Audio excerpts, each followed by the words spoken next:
Welcome to episode 156 of Rebirth Revolution. My name is Melissa Olson. I've been thinking back to when I was a child. The way things were done in my house was the way I thought everyone did things in their house. I thought that every home was a cookie cutter of every other home, just with a different cast of characters inside. That's a pretty normal assumption for a child. But when I was old enough to go over to other people's houses, I saw that they did things quite differently. Their houses looked different inside, people had different routines than we did, and people behaved different than I was used to. It intrigued me that there were houses in my neighborhood that had younger parents, ones that had young couples who did not have children, and there were houses that contained multiple generations. And in each house, everyone had a different way of doing things.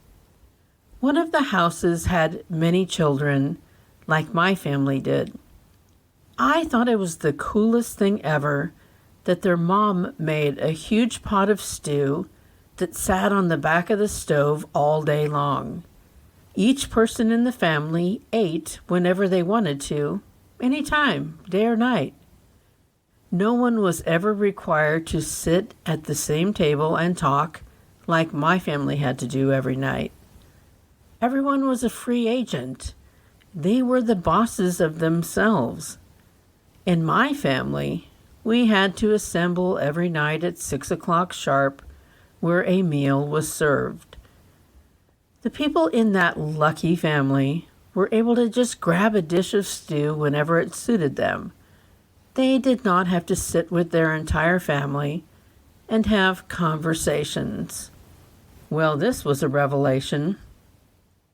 As a child, I thought this might have been the coolest idea ever. I decided that this concept was exactly what my family was missing and brought that to my mother's attention. According to her, I brought it up often. She always just ignored me. I had no idea back then what my mom was going for. I didn't understand her vision of what a family meal should be or why her way was important to her. I get it now.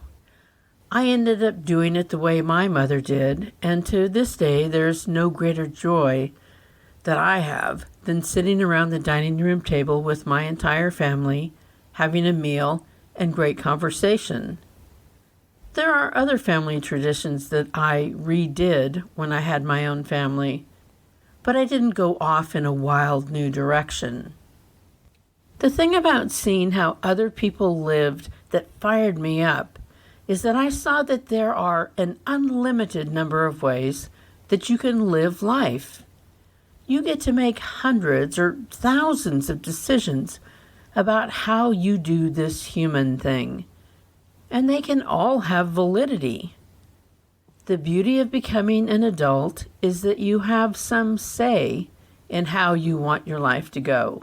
You get to paint the portrait in any way that suits you, and you have the power to repaint it when parts of it no longer serve you. The ways in which we grew up were foundational to our beliefs and expectations. It is magical how different life can be in different parts of the country, different parts of the world, different ancestral backgrounds. There are rituals and rites that are passed down through the ages that connect us to the past and drive us into the future. The fact that these can all look entirely different, even in the same neighborhood, is essential. There is no one right way.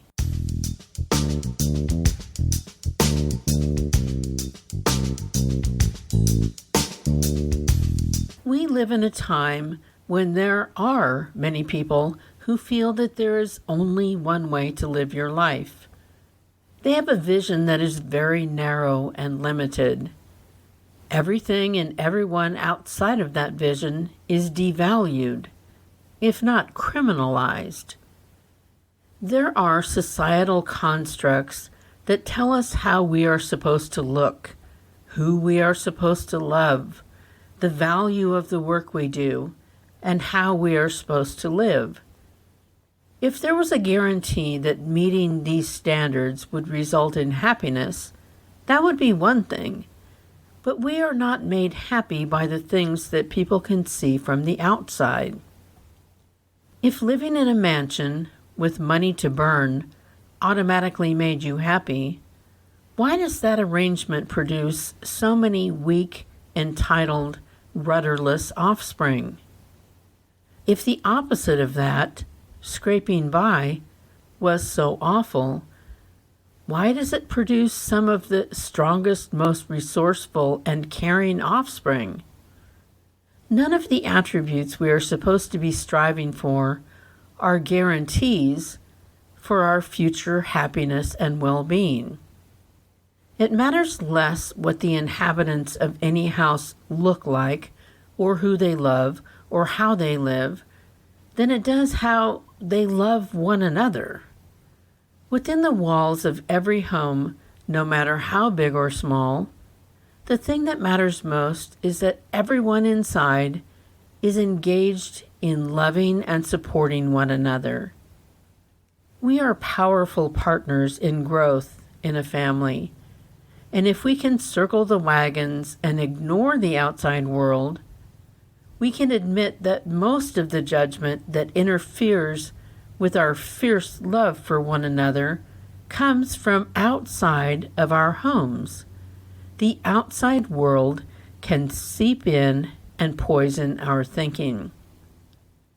If we didn't let the outside world affect us, there's not one parent who would be able to reject a child based on gender expression or sexual preference. If we stayed connected to the soul that was a miraculous addition to the family, we couldn't be upset with the pronouns they want us to use. None of that external stuff would matter in the least. We would stay connected to the very essence of who that soul is, and we would celebrate that no matter what external form it took. There is great beauty in all the different ways that people express their souls through their life choices. There is great beauty in all the traditions that each and every culture carries with it as it lives out the human experience.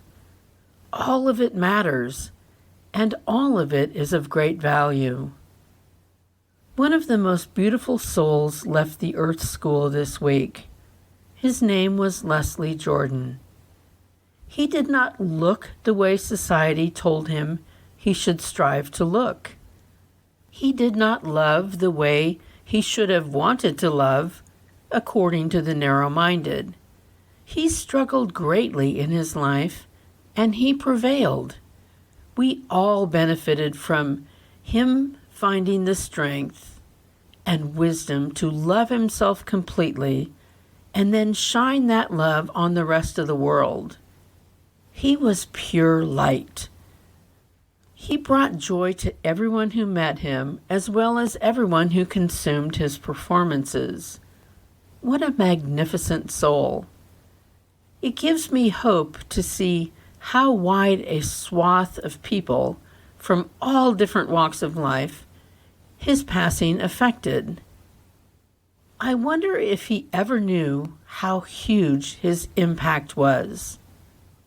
He, according to the screwed-up expectations of some, should not have been so happy and fulfilled in his life. And he shouldn't have had such an impact on us. With the growing political movement that wants to whitewash everything and reject everything outside of their narrow vision, we need to stay grounded in our appreciation for our right to be the fullest expression of ourselves, no matter how that lines up with expectations. We need to stay committed to all the diverse experiences that can be chosen in this Earth School. Every choice that is different from our own has the power to open us up to new ideas and forms of joy we may not have known otherwise. Let's go beyond live and let live. Let's thrive and let thrive.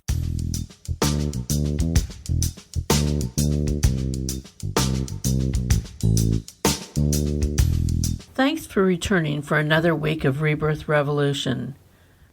Rebirth Revolution can be found on all the podcast apps, the music apps, and full episodes play on our YouTube and Facebook pages. You can always find all episodes on rebirthrevolution.com. Please download, rate, and review whenever you can. Until next week, be as weird as you want to be. Get comfortable with others getting as weird as they want to be. And vote out those who do not get the value in that. Remember, you are loved exactly as much as every other person on the planet, not 1 ounce more or 1 ounce less. Stay strong and safe and outrageous.